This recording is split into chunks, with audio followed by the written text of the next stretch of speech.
welcome to the Truth Table, episode 69.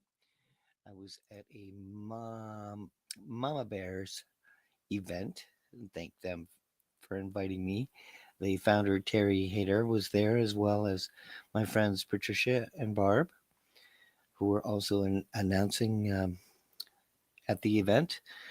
I may have to do a fundraiser to get a better camera to record these events. Um, The lighting was really poor, and I will warn you in advance that Barbara and Patricia are shining. Their faces are shiny. But we had some speakers. We had Christine Colbeck, the president co-founder of CHD Canada, and Amanda Forbes, the co-founder of CHD Canada, Vaxxed Canada team, and we had Brian Burrows, the director of Vax 3 and Vax 2, and David Speaker, PhD, clinical microbiologist and virologist, and Dr. Brian Brittle, and viral immunologist. So we had a lot of, highly qualified guests at the event, and I appreciate being invited to that event, which will begin right after this.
And now we'll start with the event.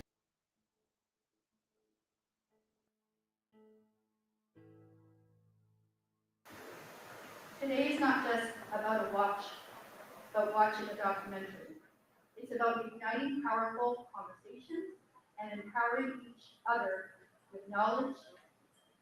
Together, we are the ripple effect of change, creating a future where health, freedom, and transparency are protected and valued.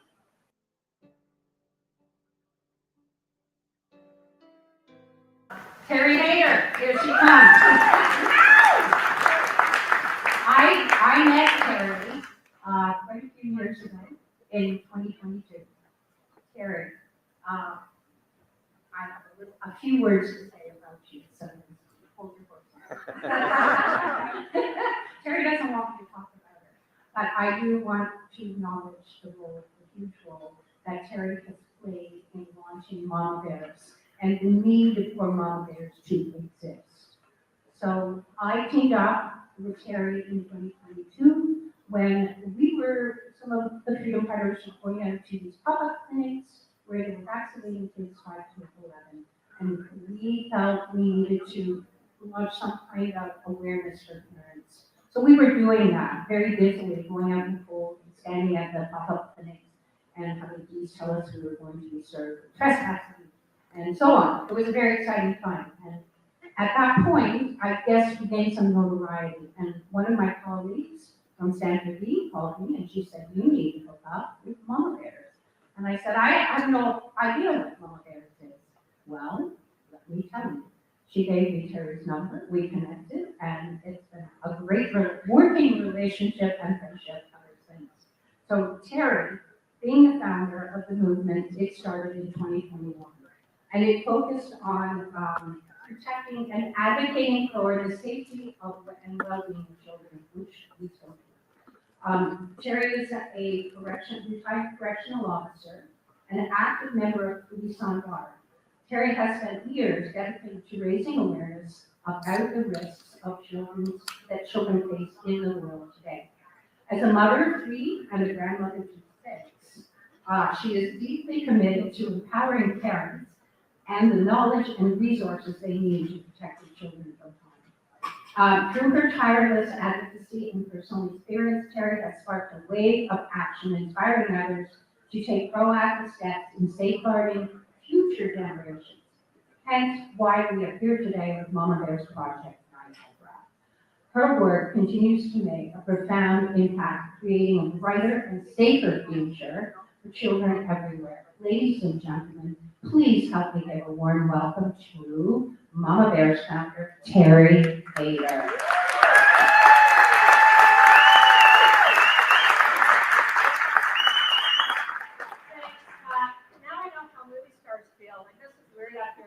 Any of you. Thank you, Pat and Barb. I want to acknowledge they did all the work putting this on this afternoon. So thank you very much. This is a very important film for everybody to see, and it was their work, and of course CHD and Brian Burris that put this together. But thank you all for coming out to see this. A little bit about Mama Bears. Back in the fall of 2021, when they started to roll out the COVID shot for kids, several members of Police on Guard got together and said, we need to do something to protect the children. And that's how Mama Bears was formed. And originally our intent was to share information about the dangers of the COVID shot. And then we have just organically grown to be a resource center for parents for lots of different topics for children. So when we did that, we needed a new website. And we were truly blessed to cross paths with a lady that was very talented and passionate about protecting children. And I'm going to ask her to stand up here to acknowledge her, but nobody's going to be able to see her. It's dark. But anyway, I would like to acknowledge Janet Fisher. She is the one that's designed and built our website, which I'm a little prejudiced, but I think it's a fabulous website full of information. So, Janet, I can see you.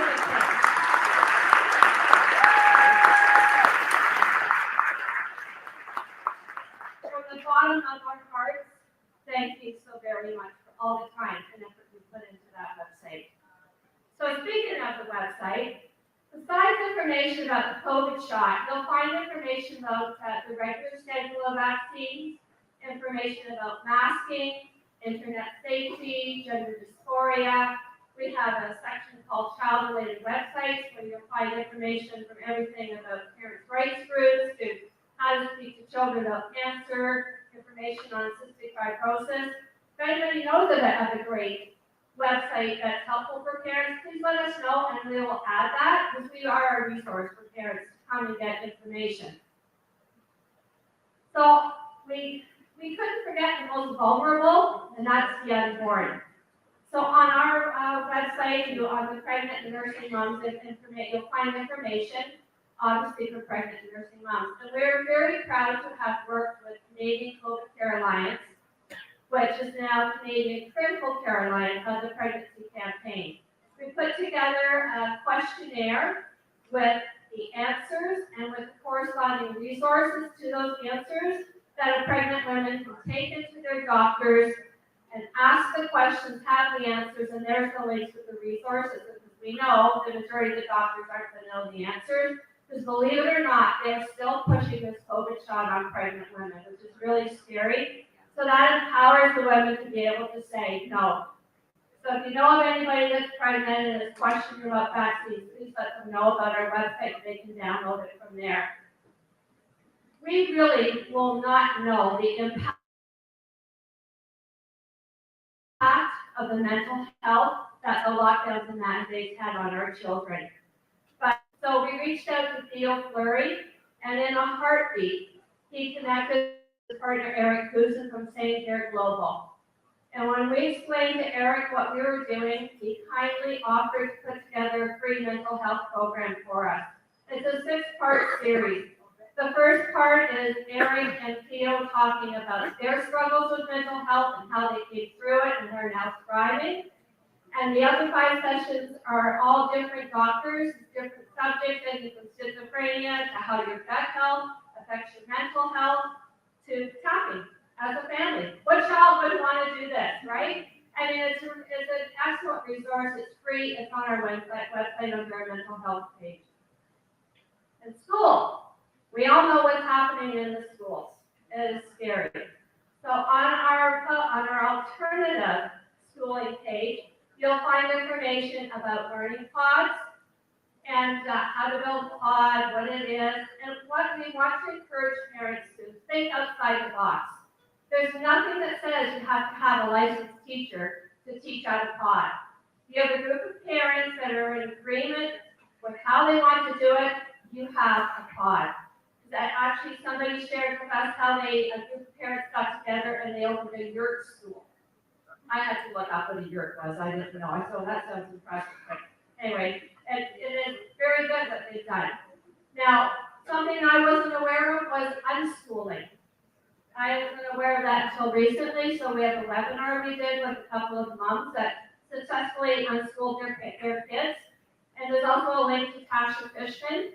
She's a mother that pulled her kids out during COVID and struggled through the whole homeschooling, unschooling, how do we do it? So now she's a great resource for anybody that's looking at that option. She'll be able to help you avoid a lot of the mistakes that she made. But a lot of parents don't have that choice. A lot of parents don't have the option of pulling their kids out of school. So what do you do if your kids are in the public school system? On our public school page, you'll find the links to the exemption forms with the instructions on how you can submit them. Because contrary to what you're told, your child does not need to be vaccinated to attend school in Ontario or New Brunswick.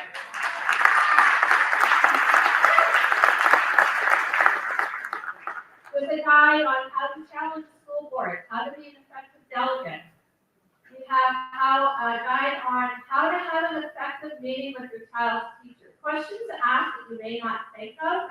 When you walk into the classroom, look around, because we all know what some of the posters that are on the walls, and the teacher may take those posters down. So walk around and look at the books, because that'll give you an indication on what kind of material she's going to be sharing with your child.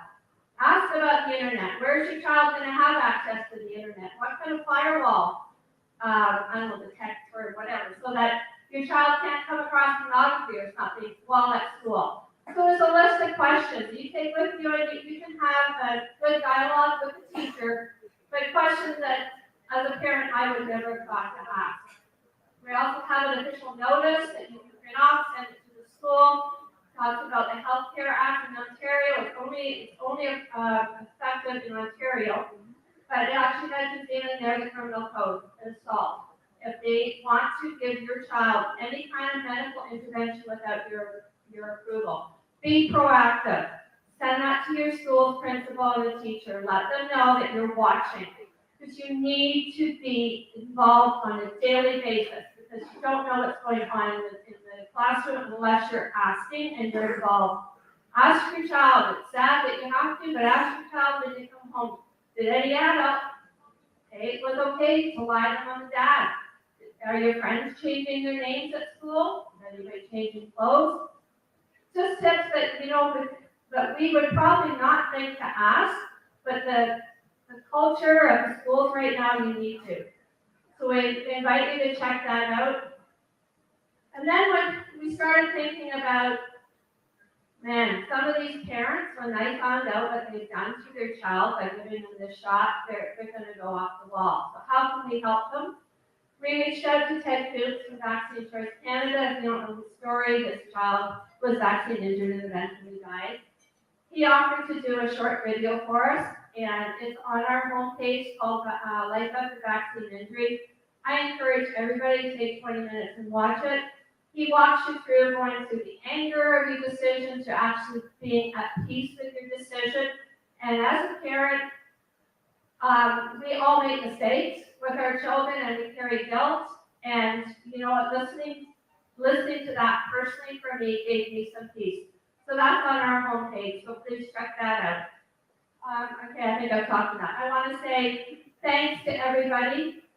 When we started, we said if we save one child, everything that we've done will be worth it. Well, we know that we have saved more than one child, and by everybody being here today, participating in this and supporting us is going to enable us to carry on what we were doing.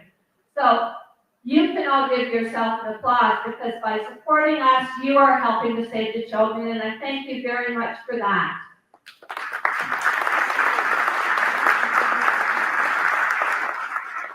So please follow us on social media, like and share our posts. If anybody wants to help out handing cards, it's something that I incorporate into my day. It's just a natural thing. I have them in my pocket. I'm at the grocery store, I'm walking the dog, see somebody with a child, I walk up to them and say, excuse me, I see you have a child, can I give you this card? It's a link to a website, it's a resource center for parents. In, I don't know, 3-4 years, however long it is, I've had one parent say no. So if you want cards afterwards, please see us at the table, and we have lots to share with you if you want to hand them out. And again, thank you ever so much for coming to support us. Thank you.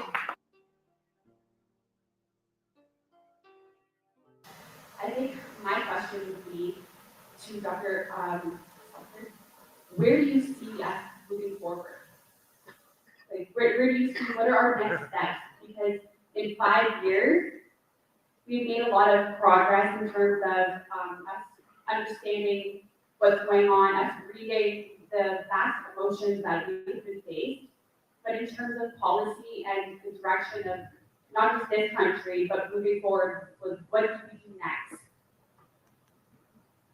I can probably start with that. So moving forward, we have to cut our health institutions. We have to replace them with people of integrity, people who know what they're doing. We have to put because otherwise we're just going to do the same thing in the future. We need to distance ourselves from global entities. Canadians need to look after Canadians first, and then we can help others once we look after ourselves. We don't need people who don't live in Canada telling us how to look after ourselves. We have to separate. And I would say we need the equivalent of an RFK Jr. We don't have that in Canada. And we're going to have no effective change without that. And so on the immediate horizon, we're dealing right now with the avian influenza virus. And I think that's the one we have to watch very carefully because, again, we're seeing, for people that don't understand, there's an interface there between animal and human health with the avian influenza virus. We're also married in Canada to what's called the World Organization for Animal Health, basically equivalent of the World Health Organization, but as applies to animal health, and work very closely together. And again, this has a direct impact on not just animal health, but human health. I want to highlight that right now because the World Organization for Animal Health promotes this policy. If any animal tests positive by a PCR test for the avian flu, all of the animals get slaughtered. They call it the stamping out policy. And once again, just like we saw with COVID, there's zero recognition of the value and the validity of naturally acquired immunity. And what this does is this is hurting our food supply, right? So for those of you who understand, in Canada, we've had outbreaks, multiple outbreaks of avian flu since 2021. The stamping out policy is not fixing the problem. And the United States has been dealing with it for 5 consecutive years, right? This is going to hurt our food supply if we continue down this road, right? So which obviously has an impact on our health. And we're seeing that starting to come into policy. In our Senate right now, we have a pandemic preparedness plan that's being evaluated and being voted on. And it states right in there, I've read the documentation, and I encourage all of you to, that the goal is to get us to move away from the reliance on protein sources from animals with pandemic potential, is how they put it, and move to protein sources that don't have pandemic potential. That's the classic, you'll eat bugs and you'll love it. And I'll finish with this. Also, to answer your question directly, if we're going to look after human health properly, we have to stop, our health agencies have to stop the separation on PCR testing and using PCR as the sole basis for diagnoses of diseases. And we have to embrace the concept of naturally acquired immunity. It is absolutely legitimate.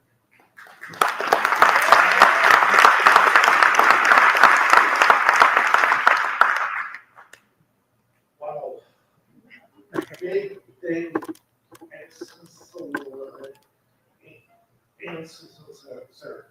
First of all, if we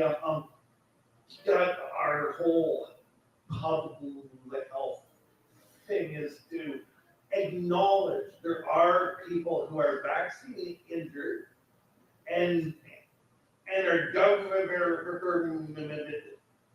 and enforcing vaccines on people has caused harm, and therefore must put research funds and healthcare funds into helping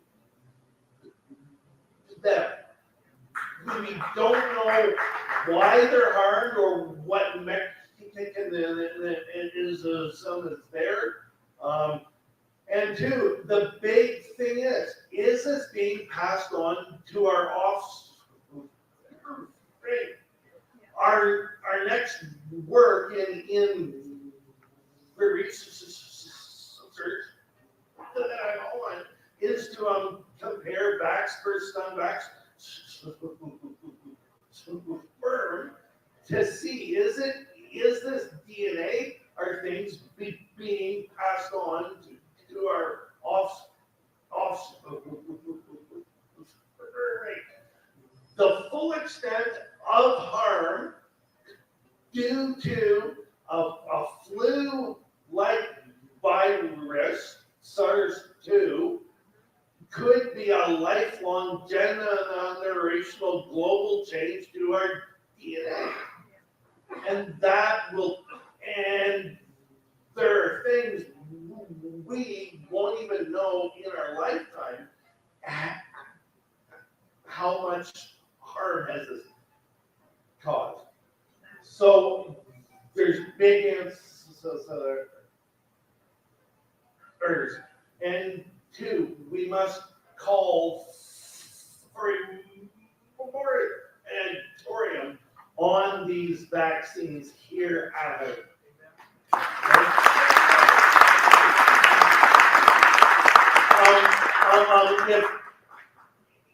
If you're online or if you're the Baylite table out there, and I was gonna talk on this at the end, but so there's a letter that the CCCA has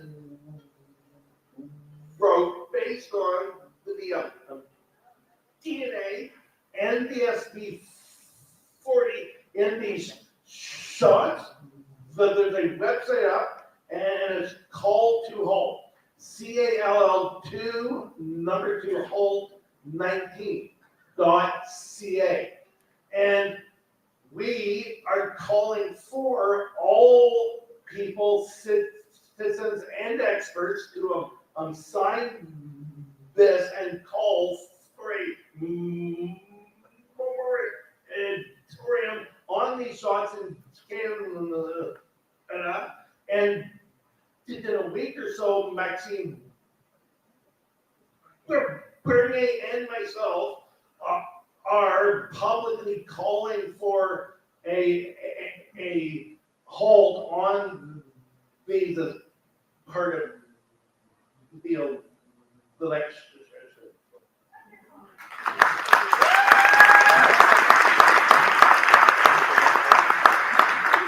Tiffany, I just want to say thank you for your sacrifice and your work.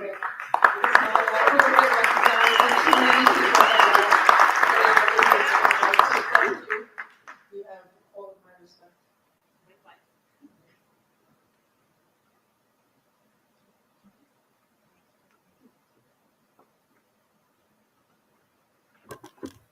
I'm going to bring another person up, and her name is Carmen Cabral.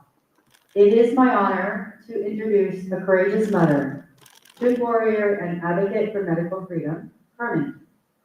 Tonight marks the first time she is sharing her family's deeply personal and heartbreaking journey after her son suffered a life-altering injury from the COVID-19 vaccine.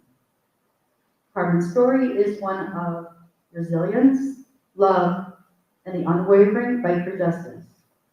Through immense challenges, she has found the strength to step forward and speak for those who have been ignored, silenced, or dismissed.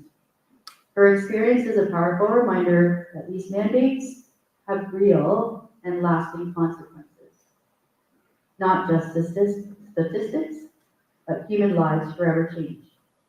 Please join me in welcoming Carmen as she bravely shares her truth and the profound impact this has had on her son and her entire family.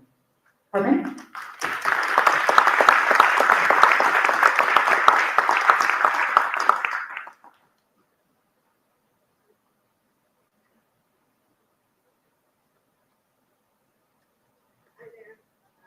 Just I say I'm going to get very emotional. I'm going to cry. So please bear with me. Put the microphone closer so we can hear. Closer. Can you hear me now? Yeah, that's better. Thank you. So I was trying to say, I probably will get emotional, and please bear with me. I did prepare a speech. I tried to keep it short, but there's just too much information. So at any time, if you need to cut me off, please feel free. Okay, so I'll start about, good afternoon or good evening, depending on what time it is. I'm here to share my son's story. I won't be reading because I couldn't memorize it all. His story is a heartbreaking story through no fault of his own, not by accident, not by fate. His life, as he knew it, changed forever. The COVID vaccine caused him severe, irreversible, irreparable, and life-altering consequences. His life, his health, his identity, his schooling, his future career were stolen from him in the blink of an eye. This is the reality that no child or parent should have to go through. As a family, we were on the fence to take the vaccine or not. We were concerned, like many others, about the unknown. We wanted to believe that the country and the province's doctors would stand by the premise of do no harm. They wouldn't be pushing a vaccine that was not safe and that hadn't been tested, would they? They used fear and coercion to divide and conquer. They used tactics to play on our emotions to create a veil of fear to provoke the urgency to get vaccinated. We tried to learn and understand the differences between the various vaccine companies, and we were told that Pfizer was 95% safe, and it was the safest for children and teenagers. So reluctantly, we made the decision to get vaccinated, and not because we wanted to, but because we bought into the moral narrative that we needed to protect our loved ones and we needed to stop the transmission. My husband and I got vaccinated April 2021, and our boys got vaccinated May 24th, 2021.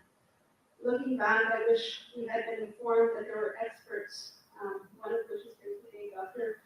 Byron Brittle, that voiced science-based opinions that there was growing evidence in places around the world. I believe it was in Israel, where the vaccine was causing myocarditis and pericarditis in teenage boys and young men. As we listened to him and to other voices, I would be here today speaking to you about my son.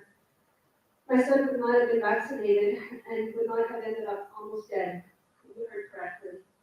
He was on the brink of death. Before I fill you in on the chain of events, I just want to give you some background. He was born on Valentine's Day, February 14th, 2005. Ironically, the symbol we associate for Valentine's Day is the heart, and his heart has been damaged forever. As a child, he was an adult in a child's body. He was responsible for his homework, was inquisitive, he was self-taught, he was very curious about technology, interested in cars and engines, loved to play sports, loved to watch sports. He helped around the house or wherever he could, just because he could. His famous childhood words were, "I do it." And he continued to do that throughout his childhood and his teenage years. In 2017, he was 12, and one day in the summer, he came to me and he said he found a school in Brampton where you could learn how to fly a plane. He asked me if I could call them and ask them if he can go take flying lessons. I told him I thought he was too young. The conversation went back and forth, and his argument, this is the argument of the 12-year-old, he said to me, "But Mom, if you need to, they say you must be at least 16 to get a pilot's license. So So that means that you have to learn before, so that you can get your license at 16.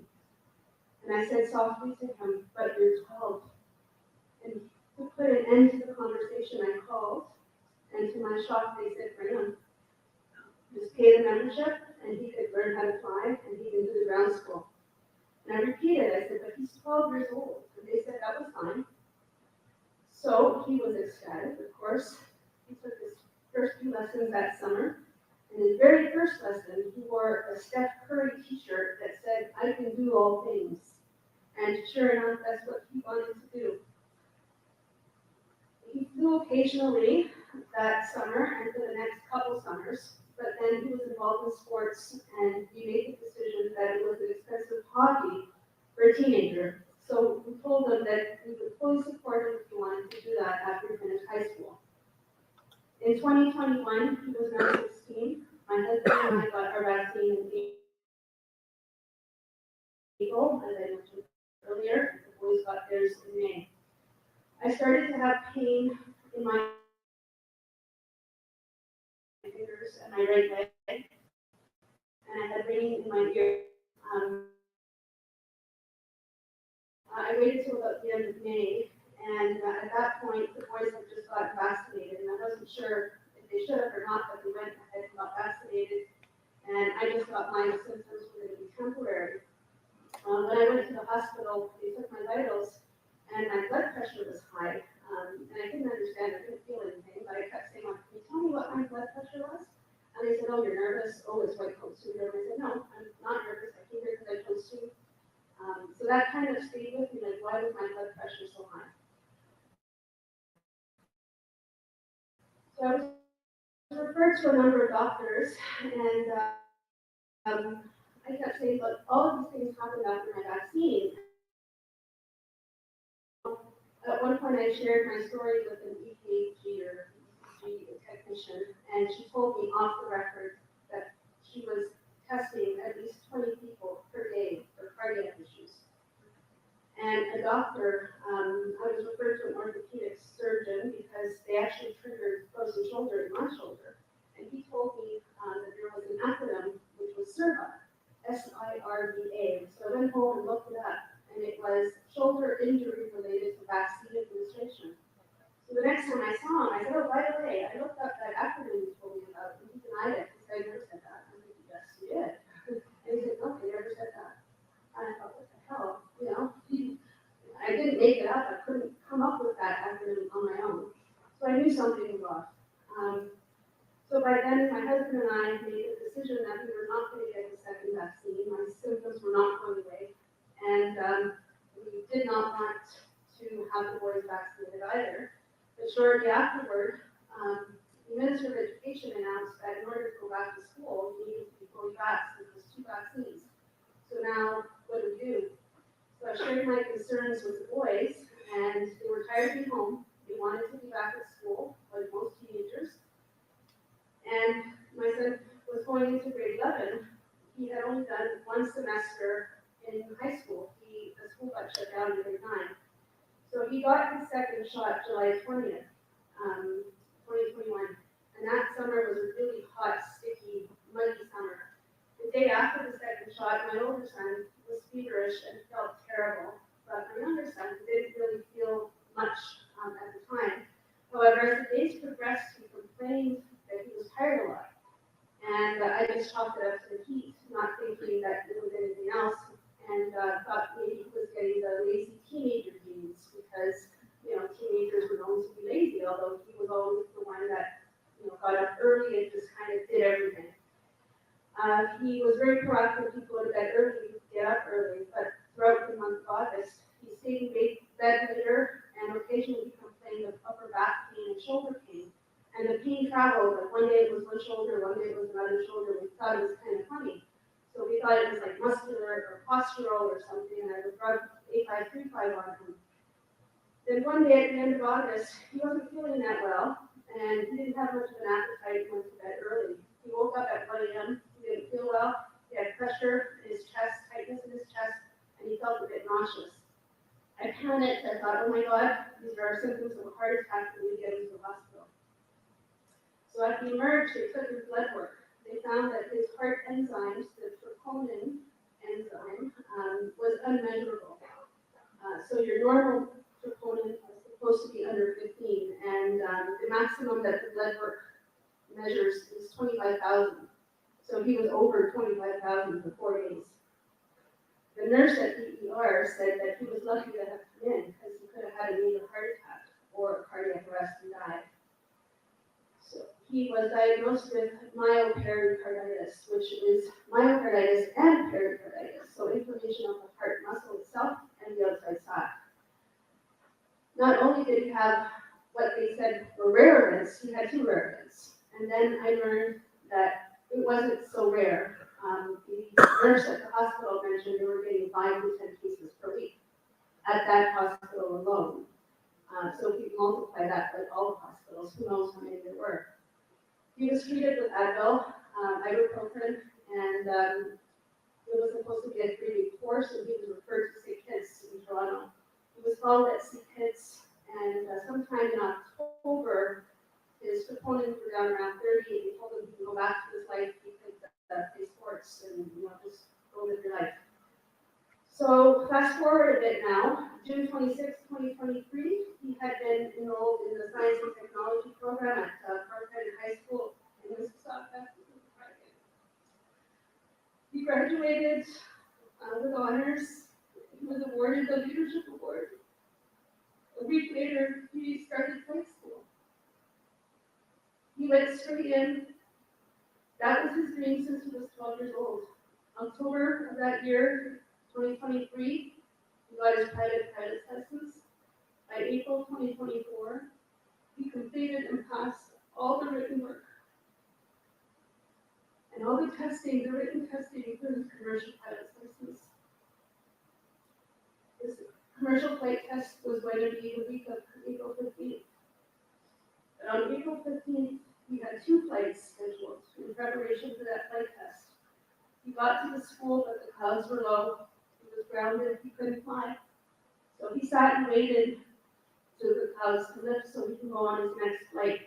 He was sitting talking to a friend, and he started to feel like headed beyond, and he collapsed. He had a cardiac arrest.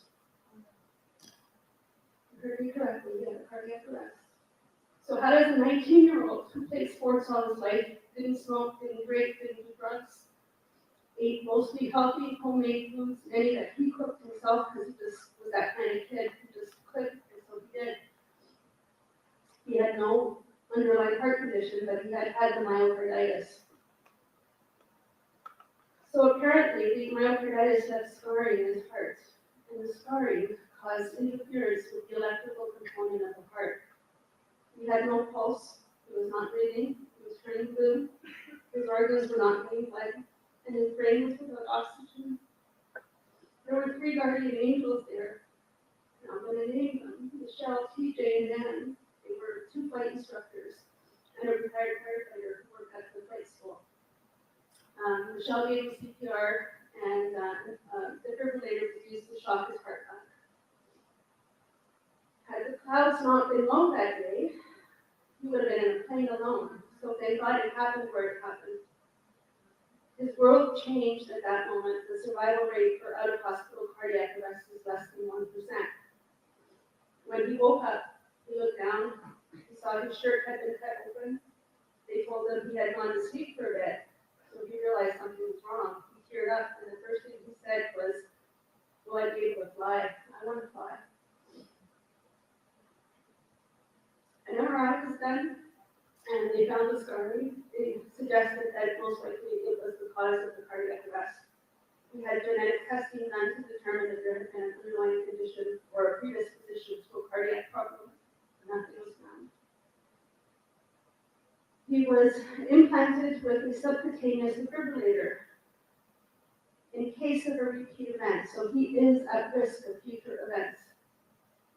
I'm angry, he's angry. He was an innocent bystander to the COVID mandates.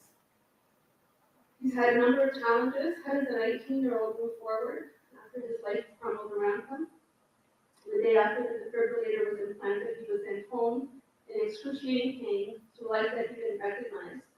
It was like he was put on a raft with a defibrillator in his chest and no paddle to navigate his new reality.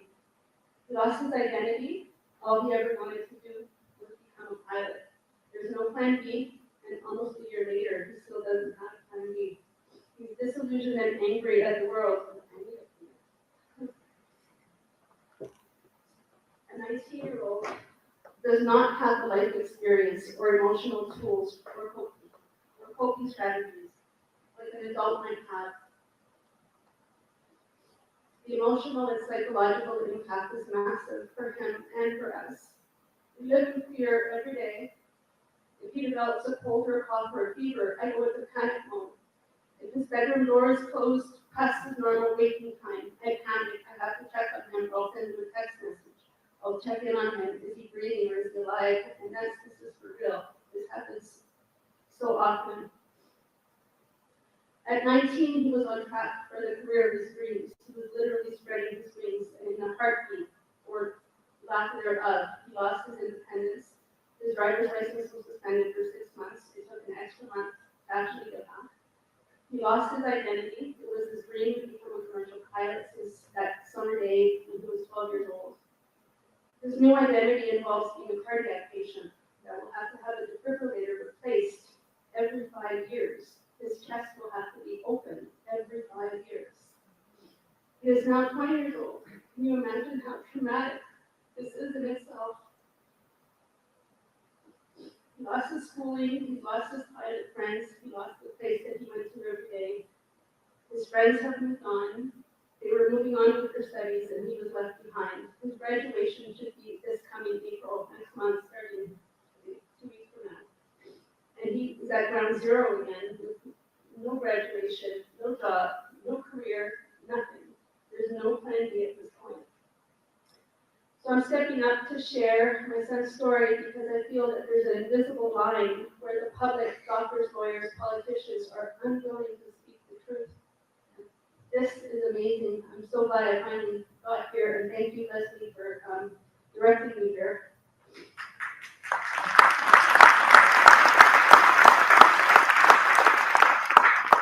It is becoming more evident that the narrative was wrong. We were manipulated to get vaccinated. What happened to my son is a crime. Vaccines are supposed to prevent the vaccinated from disease, and they're supposed to stop transmission. The COVID-19 didn't do either. They manipulated us and they lied. In Canada, valid consent for medical treatment should be given freely without pressure, duress, coercion, or undue influence from a physician or a third party. The government was the third party. My son is a victim of receiving medical treatment by undue influence. Otherwise, he would have been excluded from attending school in person and excluded from having a normal teenage social life. There needs to be a stop to this, and there needs to be accountability, there needs to be transparency, and there needs to be validation for those that have been injured. Christine Elliott, the Deputy Premier and Minister of Health in 2020, had made a comment to the Auditor General's report. She did not agree with the Auditor General's report on the handling of the COVID-19. She said that they had mischaracterized the province's response. But before that, she said, as a government, we expect to be and should be held accountable for our actions and performance, especially in a crisis. So why are they not being held accountable? The vaccine was to be the cure, but instead it became a threat. We need to speak up and our voices need to be heard. Thank you.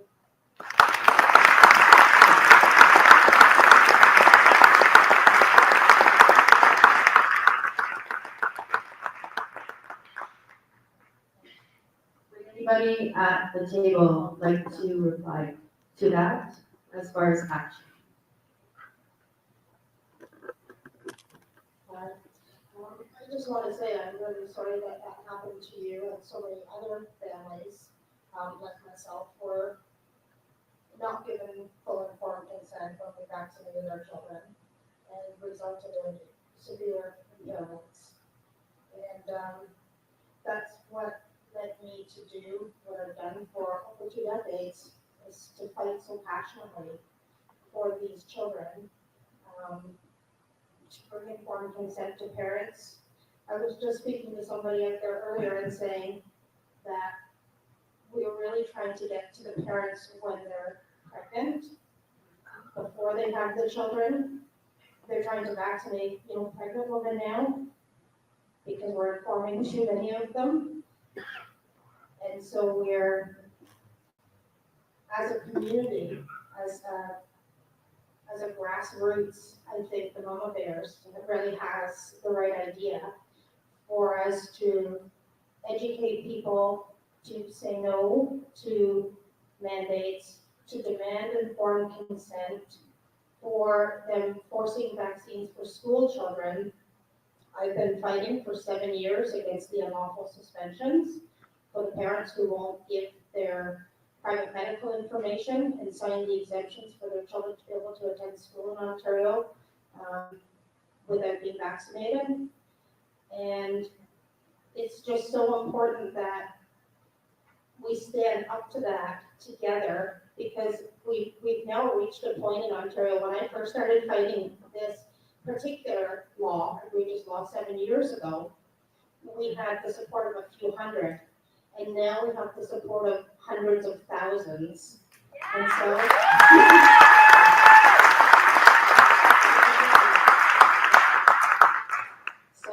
I understand very too painfully well the guilt of being the parent who gives the thing to your child that you trusted was safe and effective, and it wasn't. I understand that guilt so well.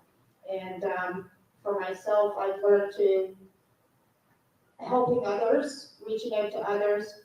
And then after I kind of have this joke that I'm like a dinosaur now, because I've been around so long doing this, that I have people who will sometimes email me and just say, advocacy is very hard work, and it's all volunteer, and it's late nights and early mornings, and a lot of people need help and not enough helpers.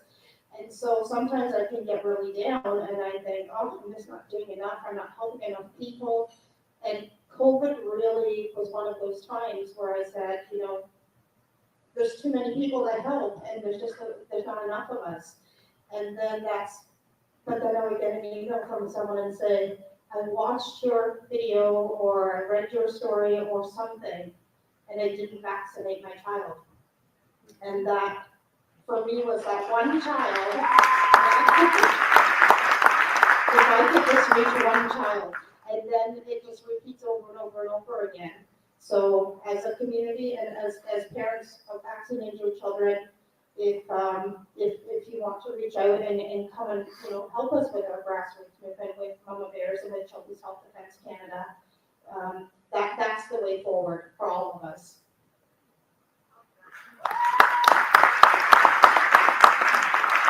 So, Carmen, I want to say thank you for sharing that story.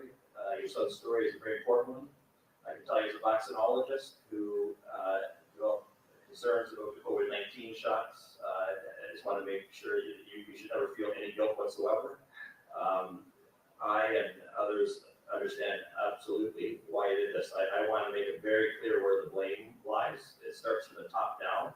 I can see a shirt over here with two pictures. It starts with Justin Trudeau spewing hatred at all of us for expressing concerns over these things.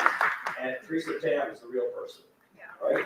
Theresa Tam, she's in charge of Health Canada, and I can tell you as an expert, I have reviewed all kinds of internal communications within Health Canada. I've looked at a lot of documentation they reviewed before they authorized these shots by interim order. They never should have been authorized. These scientists know way, way, way better, or they're completely incompetent and should not have their jobs.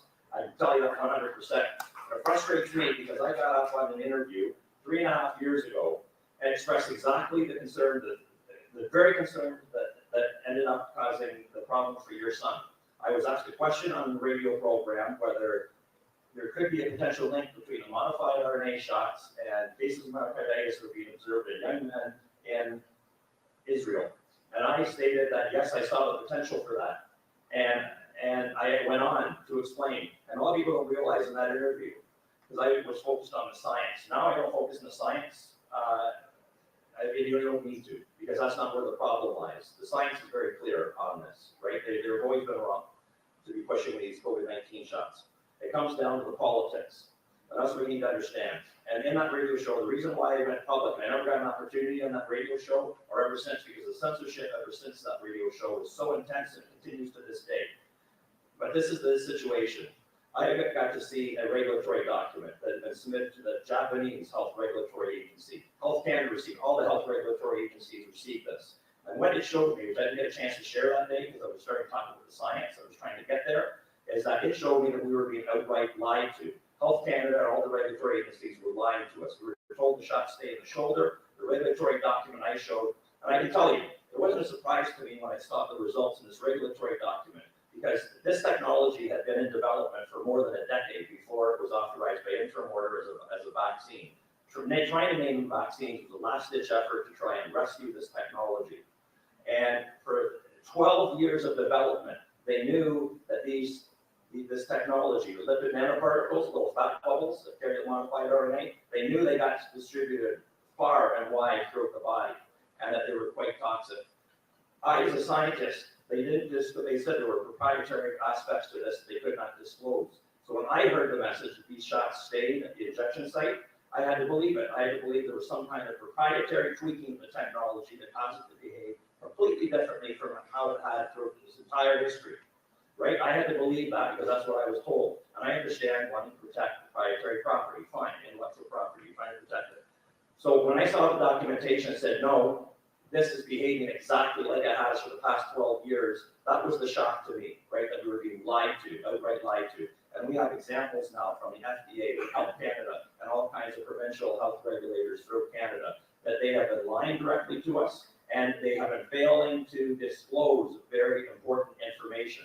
I just want to give you one other tiny little example. Christine mentioned pushing shots on pregnant women, and you mentioned Christine Elliott, who she stood up in our provincial parliament and actually stated explicitly, it's on video, I've got the video on my computer, of her telling pregnant women that Health Canada had stated the COVID-19 vaccines were definitively safe for pregnant women, and she pushed it on pregnant women. And I can tell you, our Health Canada has now stood up in our federal parliament through a federal order paper question and has admitted in our federal parliament that they never approved any safety indication for these COVID-19 vaccines in pregnant women, for example. So Christine Elliott, she completely and directly lied standing in our parliament while talking to pregnant women. And for those of you who don't believe me, you can even go online right now, and not to put it with the vials. You know, you tend to get these blank sheets when they open up the vials at the pharmacies and so on. But online are the monographs, the product monographs, which are the instructions for these vaccines. You can go online right now to Health Canada, and you can pull that up. It's called a monograph. I encourage you to do this, monograph, all right, for the Moderna and Pfizer shots. Right to this very day, the most current ones that are up there. I encourage you to read it. Just when you pull it up, hit Control F on your computer, which allows you to search for a term. Type in pregnant. Type in pregnant. You'll see a special population there, and you will see the manufacturers to this very day state in their product monographs that they have no data to support the safety of these shots, nor the effectiveness of these shots in pregnant women. So again, it's being pushed right to this very day. It's a complete and utter lie. And these people who did that to you and caused this to happen to your son, they're still lying to us about these things to today. And they've got the goal now to point to people like us up here and say, we're the reason for vaccine hesitancy. No, they're the reason for vaccine hesitancy because they can't be trusted. Once you've lied once, you're a liar. And your job now is to try and earn back the trust of the rest of us. That's where Health Canada stands right now. Stop pointing the fingers, Health Canada, at everybody else claiming they're the ones driving vaccine hesitancy. You lie and you deceive Canadians, and you are 100% responsible. Dr. Teresa Tam, you and your organization are 100% responsible for driving vaccine hesitancy, and everyone should be hesitant when when Health Canada is lying to you about vaccines.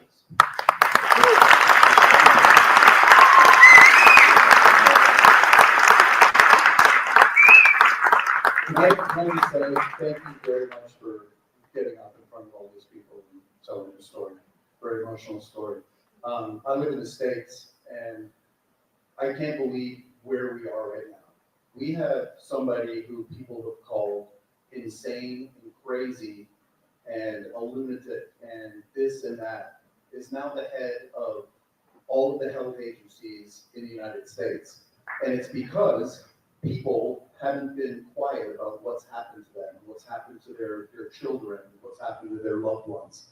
And so I think we are heading in the right direction. Never in my wildest dreams would I have believed that last week, Thursday, a doctor who was on the Vaxxed bus with us, Dr. Suzanne Humphreys, could go on Joe Rogan and be seen by 100 million people. Like, this stuff is starting to get out there, and it's because of people like you telling your stories that we're starting to really, really make grounds. And I think you should be running for some sort of office here, by the way. Great doctor.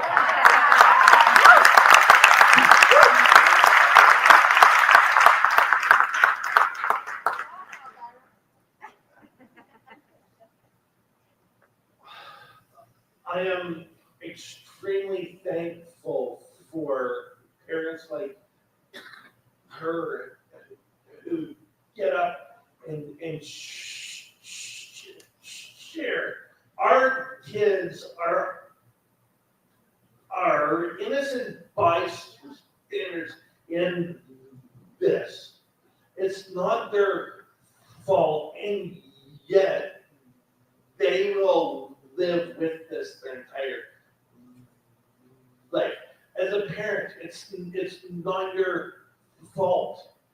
Our governments knew, as Byram said, they knew the science and they kept pushing this. All of you who have been vaccine injured or know someone who is vaccine injured have a very important story, and it needs to be told, and people have been silent for too long. It needs to be told, have courage, share it. Dan Hartman's son, Sean, died at age 17, and this past week, our federal courts denied the rights of that going to trial. It's just wrong. It's just evil. Evil. And in the Alberta report,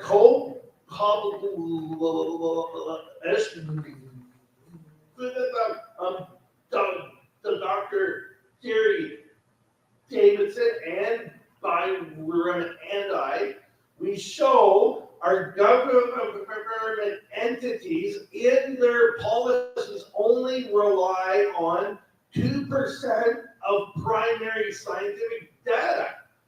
That's it. 2% is actual science that it's based on. We must return to evidence-based policies, evidence-based healthcare. There's a whole pile of locked individuals out there.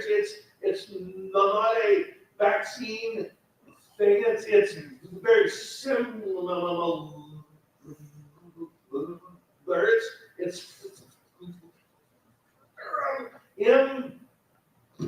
improper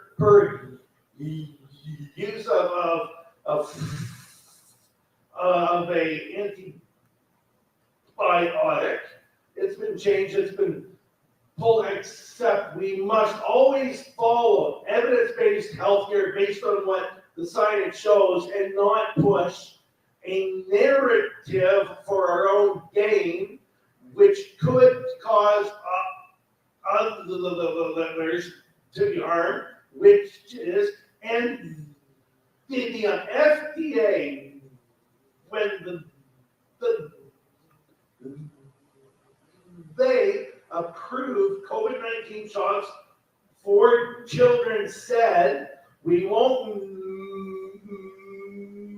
know the outcome until we give this to our children. You must work out this before you give it to your children. If you don't give it.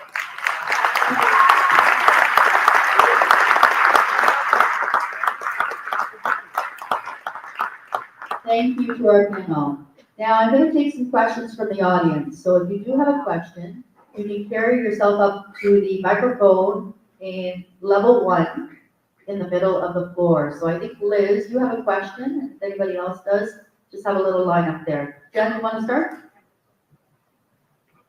Hello, my name is Jennifer, and I was diagnosed with myasthenia gravis in 1986. And I recovered, but I had a relapse in early 2000s, at which point I started taking IVIG infusions at the hospital. And I did that for about 14 years until Canada allowed subcutaneous treatments at home. Then 2021 came with the rollout of the vaccines, and now we have to question the safety of the blood supply, because many people who are donating their blood are vaccinated. So my question is, do we know the safety of Canada's blood supply?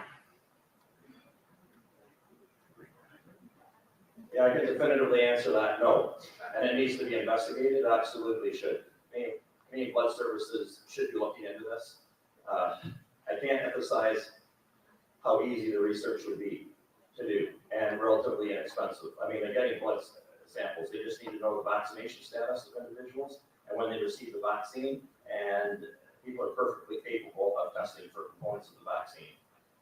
So I can tell you, I was asked to serve as an expert witness in a court case that took place in New Zealand. And it was a case where the parents were aware of this and had the same question you did. And so to be on the safe side, they wanted no-one donors for their child that it was a newborn, needed heart surgery, and blood was going to be needed. Blood transfusions were going to be required. All kinds of volunteers stepped forward to offer their blood. And the court ultimately ruled against that, would not allow it. They didn't want to allow that discussion into the narrative. But what I can tell you, this was very interesting. I was the only expert on the one side. There were multiple experts who were physicians on the other side representing the hospital. They came forward with their affidavits, and they just preached the narrative and were completely wrong and were not aware of the peer-reviewed scientific literature, right, saying that, no, this stuff is gone very rapidly from the blood. And then in my affidavit, I point out that, so this is the whole point, there's lots and lots of peer-reviewed scientific data, even more now than when this case occurred, which was, I can't remember, a year and a half, 2 years ago, something like that. And when they saw the data, and I think probably they were seeing it for the first time because people just are living in ignorance, the so-called experts, many of them living in ignorance. They then had to completely change their affidavits. They came back with new sets of affidavits and had to completely correct the first affidavits and admit, but then try and downplay the impact of the evidence. Now, this is what I can tell you. So we know clearly these shots we were all told at the very beginning that this was mRNA and it would be gone from the body very quickly. The lipid nanoparticles would be gone from the body very quickly, and the expression of the spike protein would be quite transient. We now know it's synthetic RNA. That's the other thing. They didn't educate the public. It's not natural RNA, messenger RNA. That's why I always refer to it as modified RNA. It's not technically messenger RNA or mRNA. That's naturally occurring. It's an incredibly fragile molecule. I'm sitting beside a molecular biologist, virologist. So he can tell you, it's very fragile. It will last for a very short period of time. We're talking modified RNAs that last a long time in the body. The spike protein has been found for far longer than anybody ever imagined. Most recent evidence suggests in some individuals it could potentially last up to almost 2 years. Records now sitting at well over 700 days. And this is the whole point. So yes, it's there. It's in the blood. And then people were being allowed to get their shot and potentially donate the next day, donate blood. So there's no question that it's there.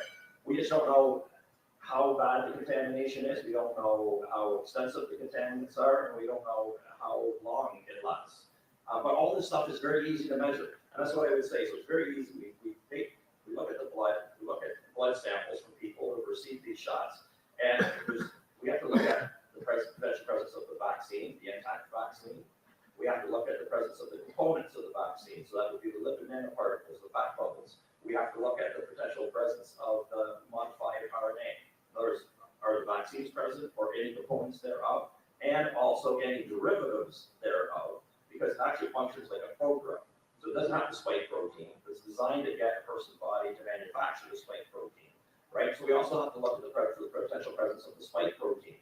And now, as we pointed out, we need to add to that list a fourth thing. We also have to look for the presence of contaminating bacterial DNA, which was actually used to manufacture this. And for those of you who don't know, the vaccines that went into clinical trials were manufactured in a completely different way than the ones that went into people's arms.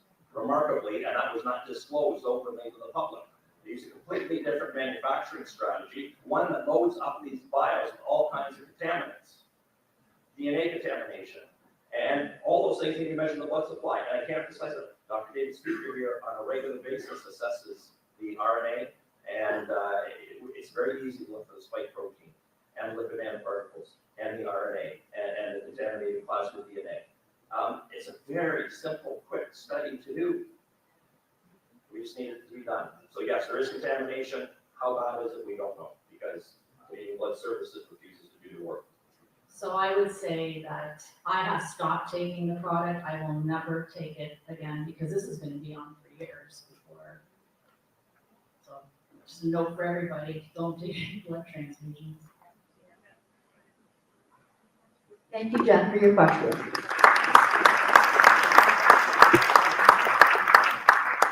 My name is Thomas Fisher. I want to just first of all thank you all for your bravery, for your willing to stand up with us when we're all standing there in 2019, 2020, going around trying to figure out what we could do. I have, and I also really want to thank Dr. Bertle. Like, my question is twofold. Number one, we know that they use the HIV system to deliver the virus. Peter Daszak research from Equal Health Alliance outlines it all. It's all there for our view. That's the new buzzword, long COVID. You look at the symptoms between the two, they're similar. So number one, there's a documentary to be had on that alone, how they did that, how they do this all on that one. And then secondly, there's a story of villains and heroes here. You've got October 2019, you got Milken Institute, Rick Wright, Marianne O'Hare, and Fauci, and the guy from the news channel saying they want to open the spigot and avoid the research. 2019, then even Fed 201 in 2019. How did they know? How did they know?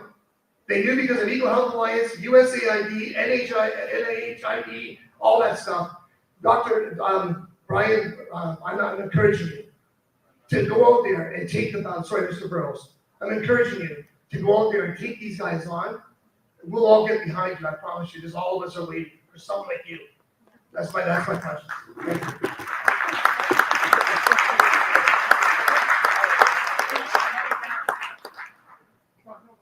I always say this after making a film like this, the next thing I'm gonna do is a romantic comedy, just to kind of lighten it up a little bit. That seems like that one might be down the road a little bit. But we are gonna do something a little lighter next time, and that is going to be looking at the health of the unvaccinated. There's so many studies out there that are now coming out that are being talked about. We're gonna work with RFK, and we're gonna work with Dr. Brian Hooker, and they put a book together of, I don't know, you can get it up front. But it's basically looking at vaccinated versus unvaccinated. And I think that's what we have to do right now. We have to say, without a doubt, our unvaccinated kids are healthier than vaccinated kids. And watch people's heads explode, but then let's start the conversation. We have data now. We have tons and tons of data. So that's the next film.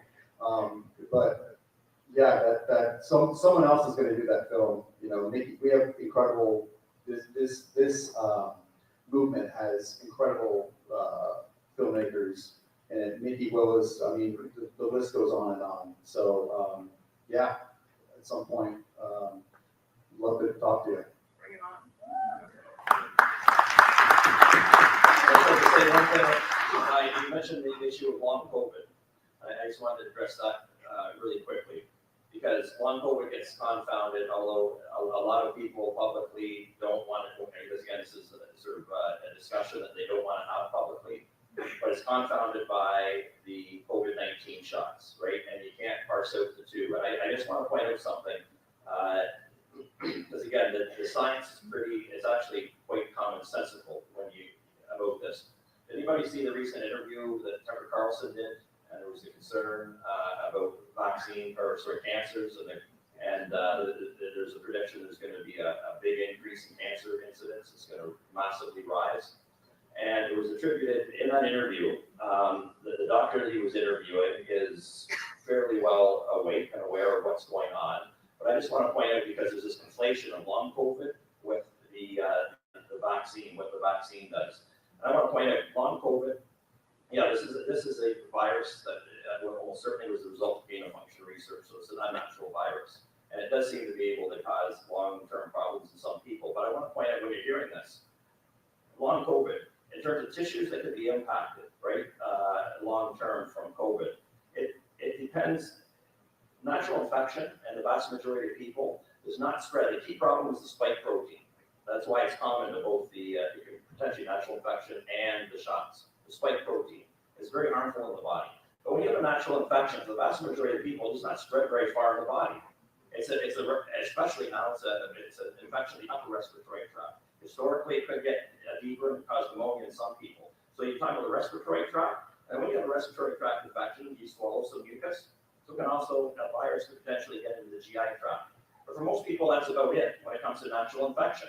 So those are the potential areas that could be impacted by the natural infection. Unless you got very severe disease, where you have the very severe pneumonia, and the virus crossed into the blood and caused what we call viremia, and the virus started disseminating through the body.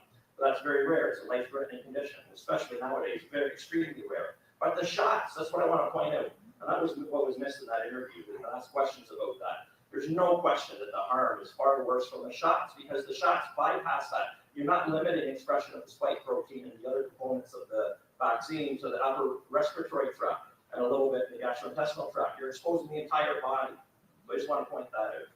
That's being conflated right now. A lot of medical professionals talk about a lot of these problems, right? A lot of these problems are attributed to long COVID. No, probably a small fraction. The vast majority are due to the shot.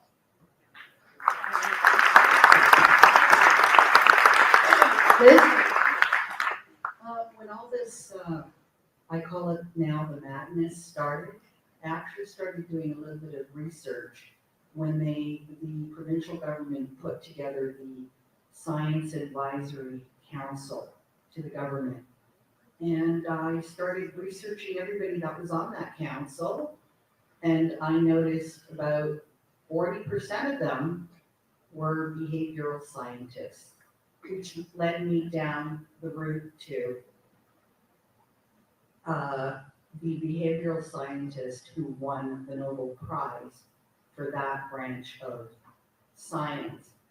So in all the research, and going back to the beginning, there seem to be the same players.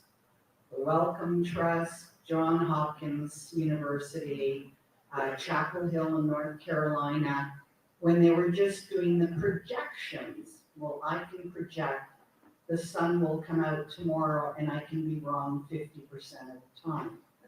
So I want to fast forward the question. We noticed a big wage spike in the medical officers of health during COVID. They actually made more money than the Prime Minister of Canada. So I know that this is all coming from, provincially, from the Ministry of Health. I know money must be flowing from outside of Canada to fund all this push, this nudge in public health. And I'm sure the Dallowana School of Public Health has got to be ground zero in Canada, because if it's behavioral psychology, they're pushing us, they're nudging us, they're guilting us. I mean, I'm not falling for it, but is there any way, and I'm asking this to the panel, how could I find out who got paid from Pfizer or Moderna to be massaging this story? Is it an impossible quest for freedom of information? I mean, there's gotta be money flowing to keep this story going. Yeah, I don't disagree with you at all, and I would love to have access to that information, but that's not my area of expertise. I actually have no idea, but if you can ever get that, or find out how to get it, let's get it, because we need to see that for sure.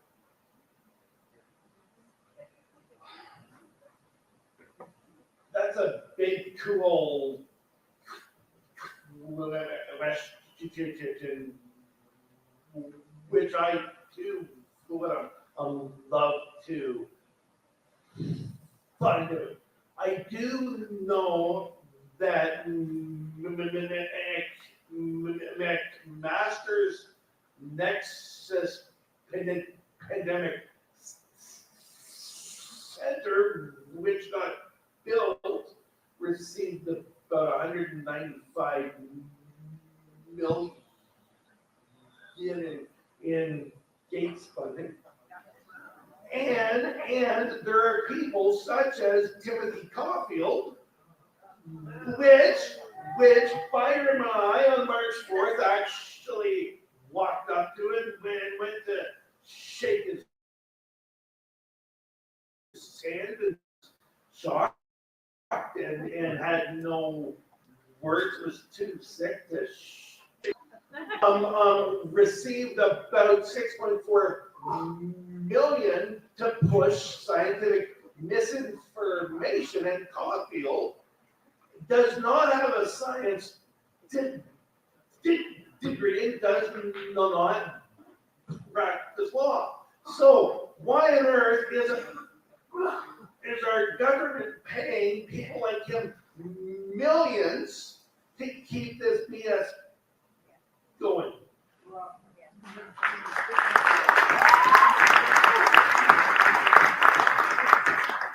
So I did a lot of research into the Delaware School of Public Health. It was funded by Paul Delaware. But in the history, what I found was in the it goes back before 1980s, but in the 1980s, it was called the Toronto School of Hygiene. And how that came about was the Rockefeller Foundation. You can find this on any Google search. The Rockefeller Foundation, they had two schools of public health, and one was at Harvard and one was at Johns Hopkins, and they wanted a third one. So they came to Toronto, and they wanted to go through Toronto University, and so they created the Toronto School of Hygiene, and what is now called the Delaware School of Public Health was originally created by the Rockefellers, and they funded this. I think it was $650,000, but it was way back. Like this was way back in the early 1960s. Yeah, very long time ago. So that was a lot of money back then. What they started, and so there was the universities are extremely heavily involved in all of this. So on the same campus, you have University of Toronto, the Toronto School of Public Health, and it was called Connaught Laboratories at the time, which became Sanofi Pasteur, and now it's Aventis Pasteur, which puts out 90% of the vaccines in the world. And so they're extremely closely connected to the universities, and we saw that when they mandated all universities to be vaccinated for children and students to attend. We actually found a document that listed how much money each university got across Canada. And so it's definitely out there, and the now Delaware School of Public Health, every public health officer has to graduate from one of the three public health institutions. So there's the Delaware School of Public Health, there's the Harvard, the Johns Hopkins, and you must graduate from one of those to become a public health officer, because we call them indoctrination centers. They have to be taught how to bully us properly.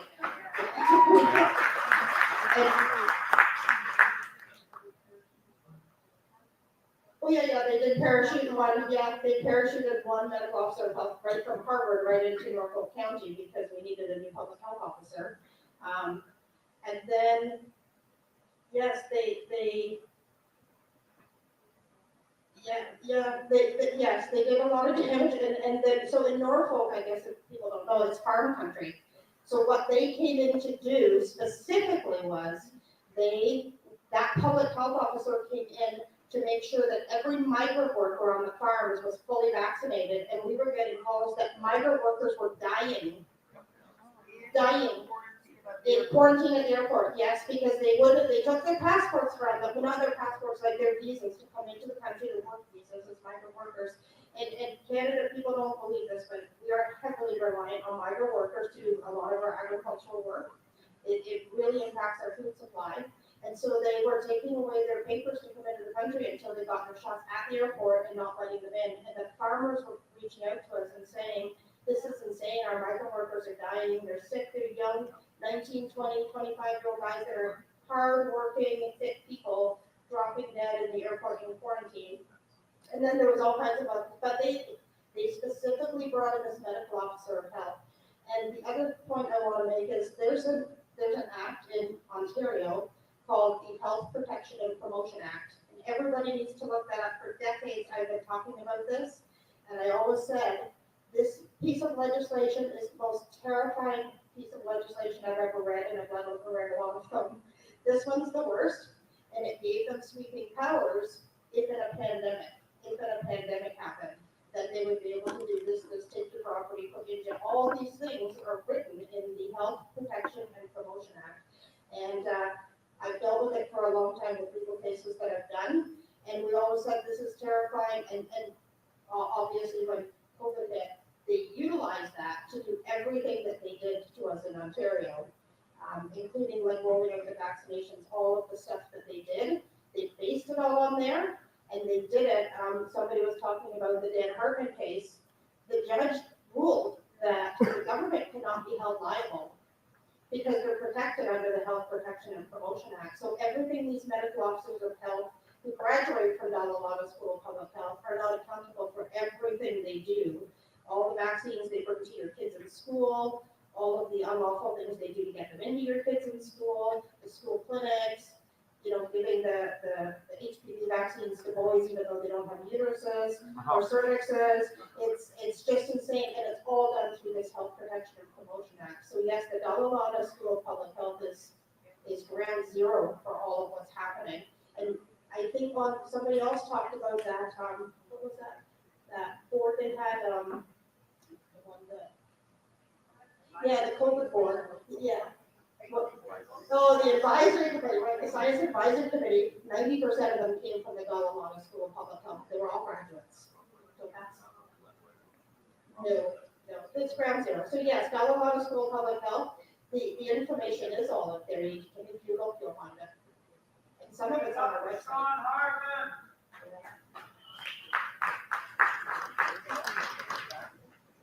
My name is Vislava Delatka. I am a retired healthcare therapist. Thank you for these powerful movies. And actually, I want to kind of speak about this judge who said there's no duty after that. So this judge actually broke the criminal code because he impersonated the God. Our Bill of Rights is based on supremacy on the God, and no one should impersonate. And this I know some codes, but I forgot this one. So this judge is criminal, and actually to this day in Ontario, nobody has a copy of this emergency act. I asked public health. I went to police officer and I said, give me a copy. There was no emergency. Though you didn't have a due process. If you put emergency, you should have due process. Due process means what happens if we put the mandate isolation? Is it necessary? plus they vaccinate too. So they did like break another criminal code. They do the break right to privacy, right to autonomy. So we had so many cases, injure people, dead people, and I say it's not negotiate with criminals. We need to criminalize them. We need to criminalize politicians, public health. Now public health suspend children that they don't provide their vaccine update. This is terrorism. This is a criminal act. They doing this as like a negligence of the child. Plus they impersonate the power. They impersonate the judge. The same for principle. So we need to criminalize them. So it's no time to negotiate, to write a petition. We don't talk to Paul Bernardo, oh, do this, do this. We criminalize them. That's it.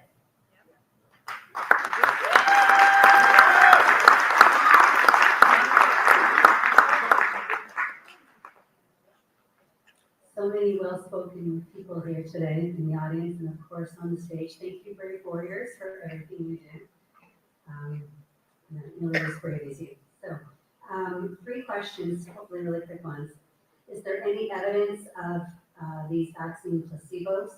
Is there any evidence-based studies on the shedding from the so-called vaccinations?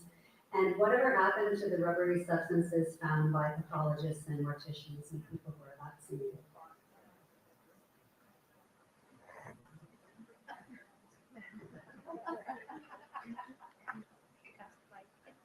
Okay, the first, again. Let's what? Sorry, I disappeared. I can see you out there somewhere. I see white and everything else is black. So.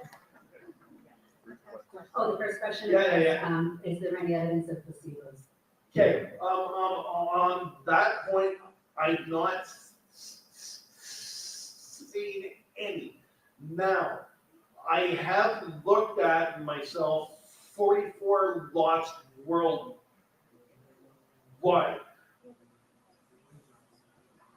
We do know that there are differences in the Pfizer thoughts based on the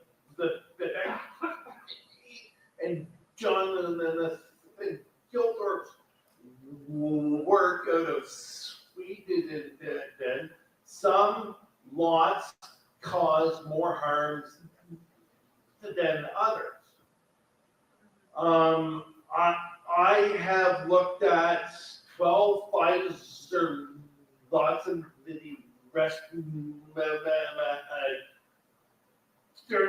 I've looked at the Wuhan monovalent 5-valent XBB 1.5 and the brand new J1 boosters. That I looked at out of and I talked on it at an injection of truth this month. The brand new booster is just as bad as all of the other. It still contains a pile of DNA and SVV sequences in there. In COVID patients, doctors worried about patients with a CT of 35. In these shots, I'm finding they and the SV40 between a CT of 10 and 15.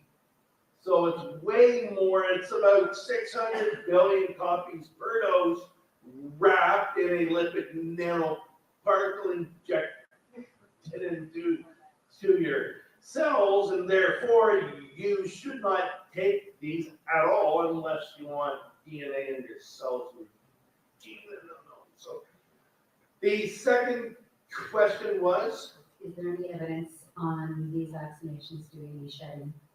okay, the whole concept of shedding is real. There's been all kinds of work out there. I talked last month with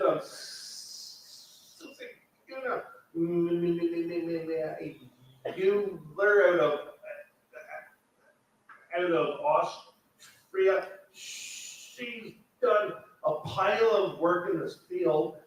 The Tammer paper on the DNA contamination published in December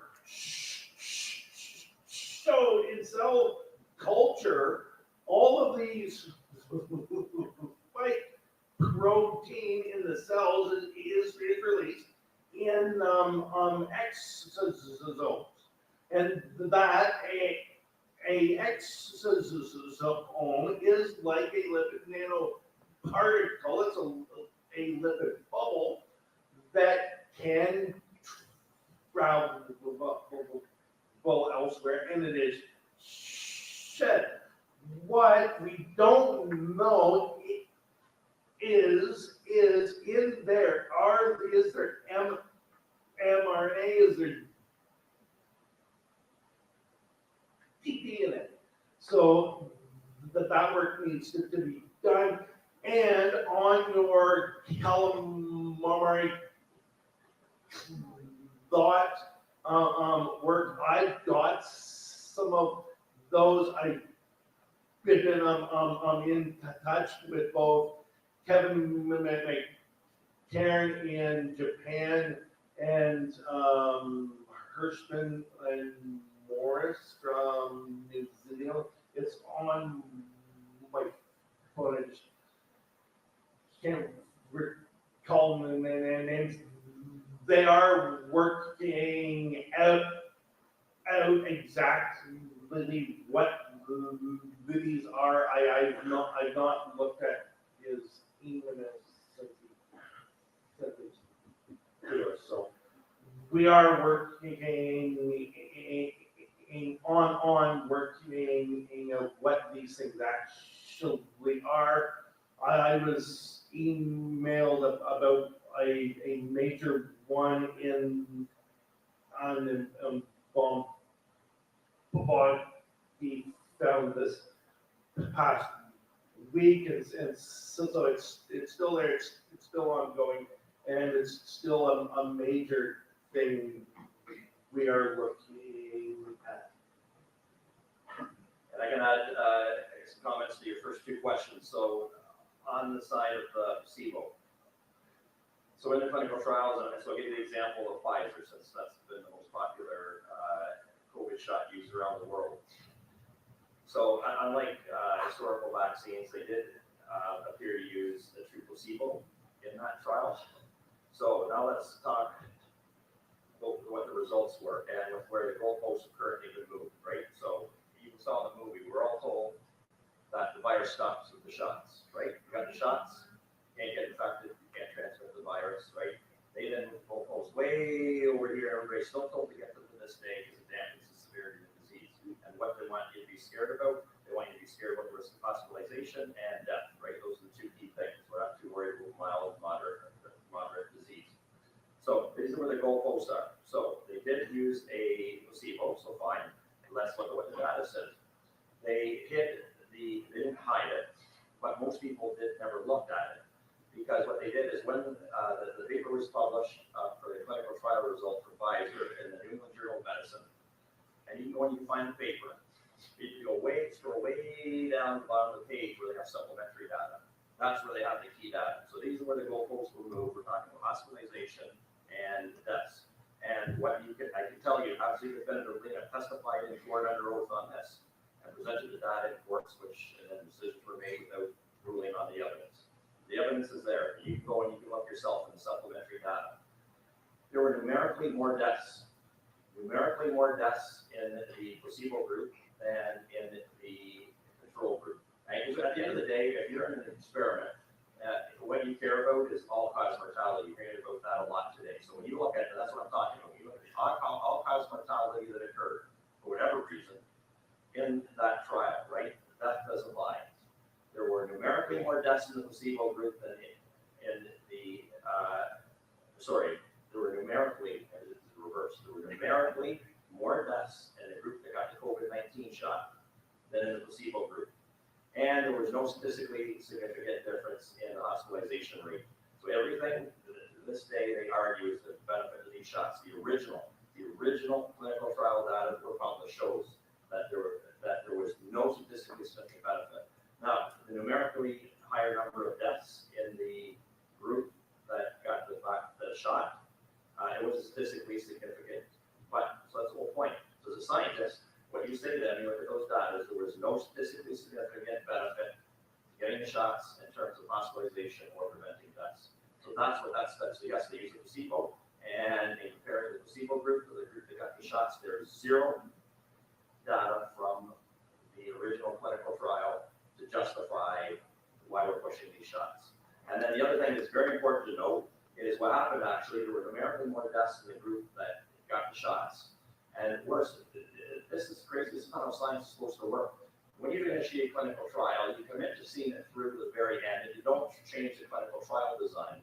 One of the things with the remdesivir story, right? You know that one study that Fauci did to try and justify it, he moved the goalposts in that study. You don't do that with a clinical trial. You agree up front what the design is, and you follow through to the end, and your medical product lives or dies based on what the data show at the end of the agreed upon endpoint for that trial.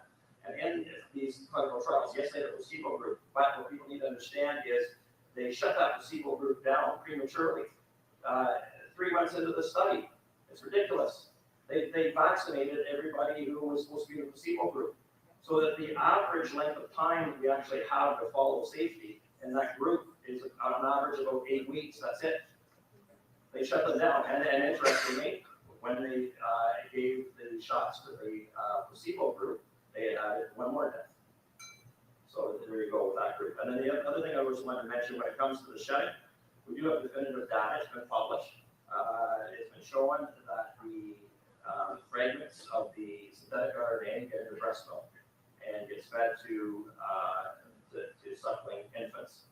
And in fact, there's a model out there now. So this is also, there's lots of scientific peer-reviewed literature on that aspect. So that's shedding. Shedding is asking, does it get over the body, and can other individuals around an individual be exposed? Yes, an infant can be exposed through a breastfeeding mother. And the model is this now. Openly admitting, the shot goes in the mother's shoulder. There is systemic biodistribution through the lymphatic system and the blood system, and the vaccine and components thereof get to the breast tissue, where it gets into cells in the breasts.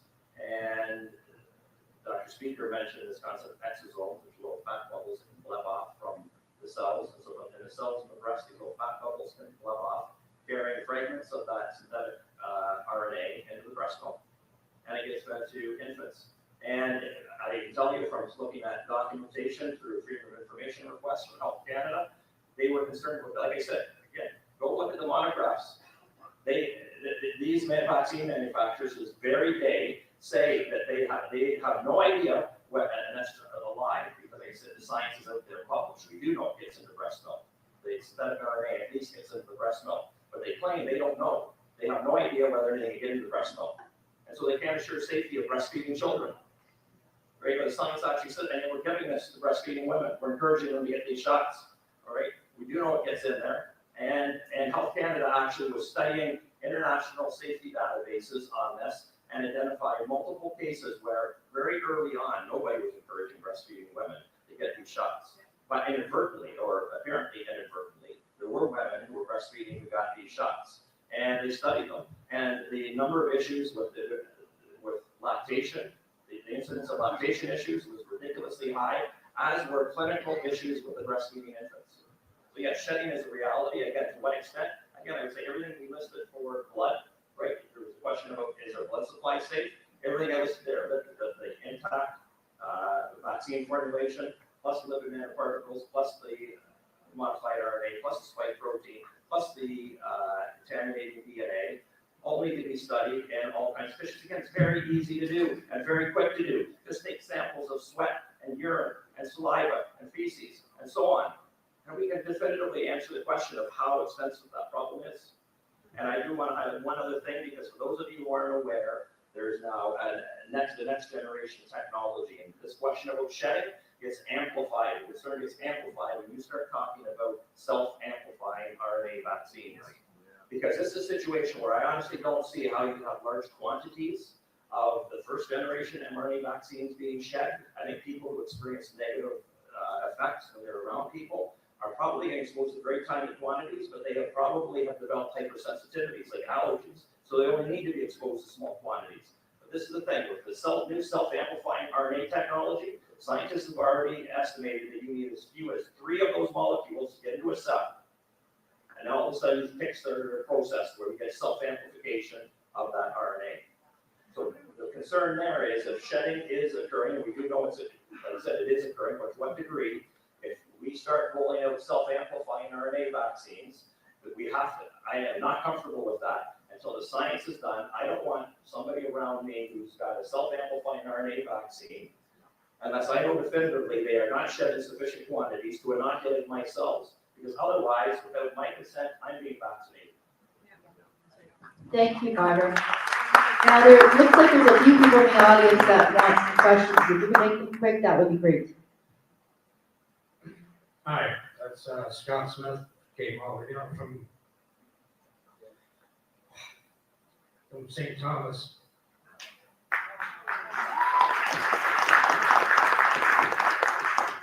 I want to thank everybody for coming. Everybody on the stage. You're our heroes for speaking up. Dr. Brian, I'm telling you, since your colleagues were running the bus 3.5 years ago. Thanks for standing up for us. And my question is, I have a young Christmas.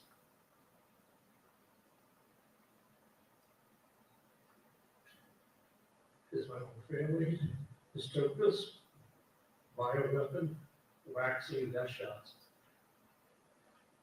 Does a blood test truly show what's in their bloodstream? Because everybody that I'm talking to, I've been sending to a live blood test. I had mine done twice. Does a live blood test guarantee what's in their body? If they got a negative shock or if they got the bioweapon? Yeah, so unfortunately, I can't really address that. I'm not an expert with the live blood imaging. I know people have been looking into that.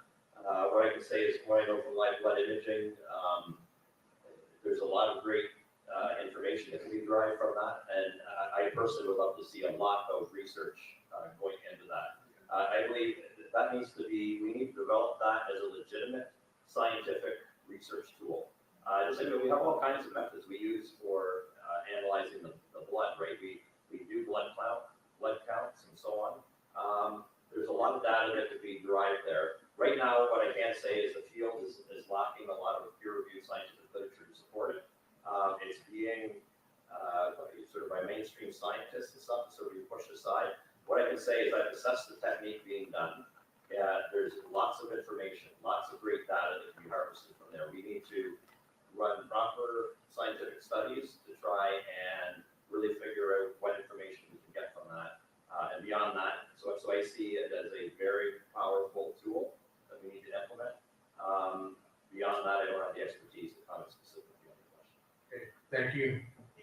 On that point, same thing, I'm not an expert there. I would follow Dr.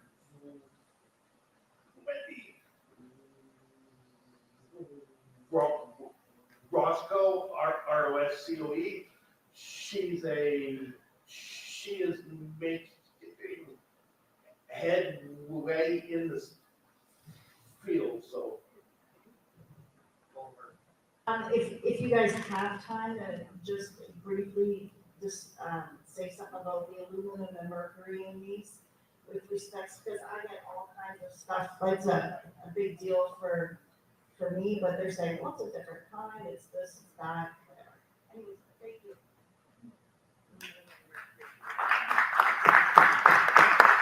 Can you comment on the aluminum or mercury, Byron, or anybody at the table? I think you talk about the thimerosal.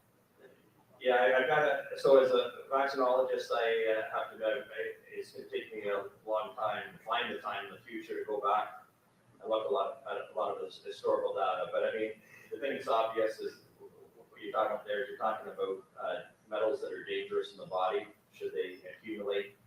As the one thing I can say definitively, right, is the way vaccine science has progressed, and I admit that when it comes to clinical trials, I'm not responsible for the clinical trials that have been run, especially by these pharma companies.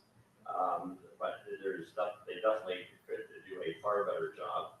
And I agree, we probably have to go back and revisit the safety of a lot of these things. But what is undebatable, like non-debatable, is that these vaccines are looked at one at a time, right? And they try and convince you when looking in isolation, each vaccine on its own, they claim is safe and effective. There's no question. I have a concern about the number of shots that we've driven this up to, right? A lot of children, by the time they hit adulthood, are, hitting the ballpark of 80 shots.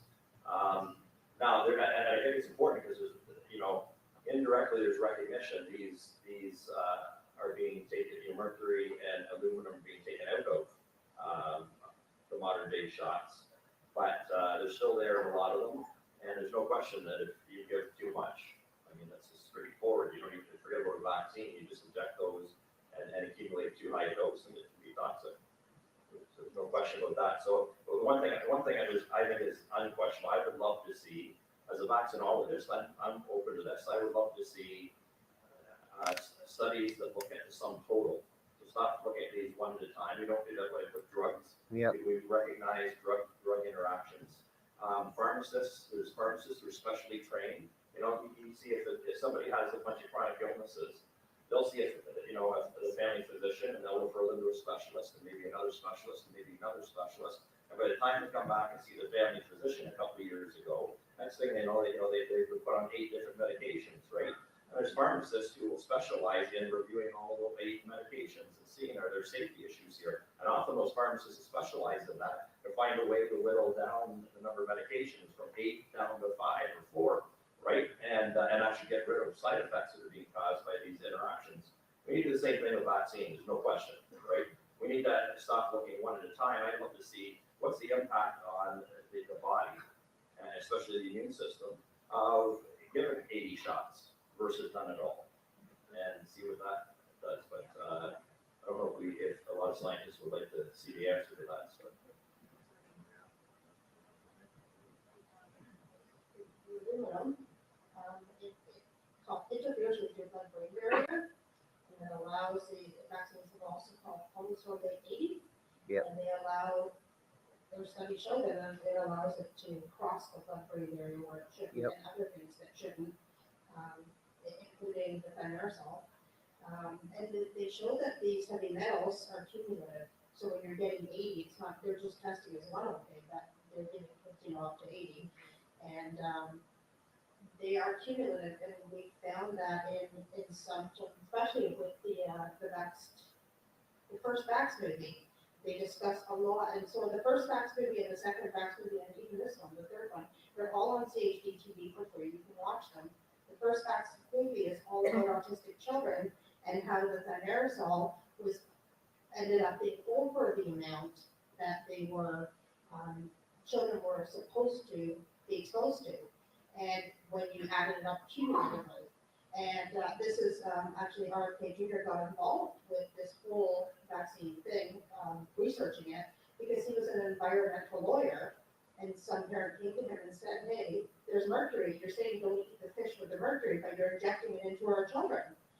And that's when he started researching, and that's where he came to realize that there are no studies being done on these vaccines where they're actually using the gold standard of science, which are double-blind, placebo-controlled studies. And there are no studies, like Byron said, where they're actually looking at, okay, if you give you an MMR, what's the reaction to that? They're not comparing that to a placebo ever. They're comparing that to what if they give you an MMR with chickenpox. So they're comparing like not apples, they're comparing the two vaccines, and then they look and say, does one of them have more reactions than the other? And they say, no, they pretty much both have the same amount of reactions, so it's safe. And that's what they're really basing the science on. And so they're not looking at how cumulative these heavy metals can be. They're not testing to see if it's opening these heavy metals are opening the blood-brain barrier and allowing things like cholesterol-mediated cross. And all of the vaccine movie, it talks about exactly this, the thimerosal, and how it does cross the blood-brain barrier, and how it is cumulative, and how it is found in children's brains with autism.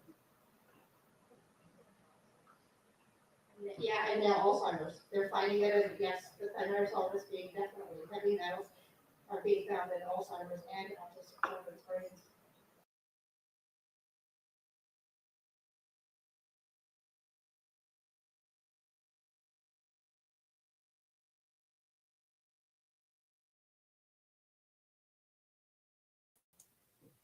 Thank you, Mama Bear's Project, for inviting me to film the show. This is episode 69, The Truth Table. I want to thank you all for joining us at home. I'm fundraising for April 28th is the end of my stream, what do you call it, subscription. Now, I made a little advertisement here, a very short one, and I'll be right back after this. Hello, everyone. Welcome to the Truth Table. I'm Paul Everton, and I'm just making an announcement here. April 28th, my StreamYard account expires. And I know I don't ask for money, and I don't have any sponsors. I don't ask for any sponsors because the Truth Table was based on giving people information, the true meanings of words, symbols, all sorts of things. I'm going to do one on my biblical translations before the 28th. But I will keep streaming. But I'm not able to pay the. I'll show you. It's $431.88 to renew. Now, if I don't renew, the only thing that'll change is the quality of the screen. I won't have my logo anymore. It will go back to this again. So that's not so bad. So I'm putting it in God's hands because it doesn't matter. I still will be able to continue. The only other thing is the quality of the recordings won't be as good anymore either. But if there's more information that I feel needs to get out, I will. Luckily, my account will be wide open until the election is over. So I'll be able to get lots of shows in and candidates so the voters can meet these people. I will put my e-transfer down here somewhere. If you want to help, you're welcome to. I'm not going to ask for money, but if I reach that amount, I will. What I will do is during every show, I will post where I am at the target, if I reach the target or not. So I will be really transparent about any donations that do come in. And if I reach the target, I will renew or even get really close. Then I will cover the rest. and then I will continue to use my own logo and have be able to have as many more guests and that sort of thing. But I'll leave it in God's hands, and if it doesn't happen, the truth table is not necessarily going to end. It'll just be the free account, and that's okay. That's okay. That's why I put it in God's hands. Anyway, thank you. And I only, of course, say that because I don't have $400 to spend on that, and it just allows you to stream on multiple platforms. It allows you to have multiple guests, and it raises you to 1080 video quality. I know the next level up, I think it's 4K quality, but that's not necessary, I don't think. If I do reach the target, I'll get the subscription and I'll stop asking for money. Although I may fundraise for a camera, so when I do events, that I can offer the, best quality for the, for the friend, the customer, the event. I like to do these things voluntarily, and this is a nonprofit, so this isn't asking for money. I just basically putting it in God's hands. If it's meant to be, it'll happen. Otherwise, it's just a downgrade, and that's okay. I don't mind downgrading. I want to thank the Mama Bears Project and the Children's Health Defense Canadian chapter for inviting me to the Vaxxed 3 premiere. And I'll tell you, if you do go to see Vaxxed 3, I would bring tissue with you because having lost 3 children over vaccines, it's very hard to watch. And because I can empathetically relate to their pain and suffering, because these are kind of things that just don't go away. They don't heal. I think my best way of dealing with that sort of thing is music and prayer, and knowing that they're still alive, and either they're eternal souls and they were innocent, and I will see them when I cross over.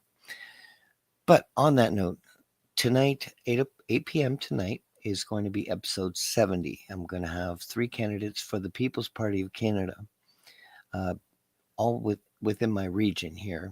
We have Peter Terrace in Niagara South, Dinah Althorpe in Niagara Falls and Niagara on the Lake, Dennis Wilson, which is candidate for St. Catharines, and Ryan Anderson was invited. He may not make it, but he will be on the ballot for Niagara West. So I look forward to seeing you then, 8 p.m. tonight on the Truth Table.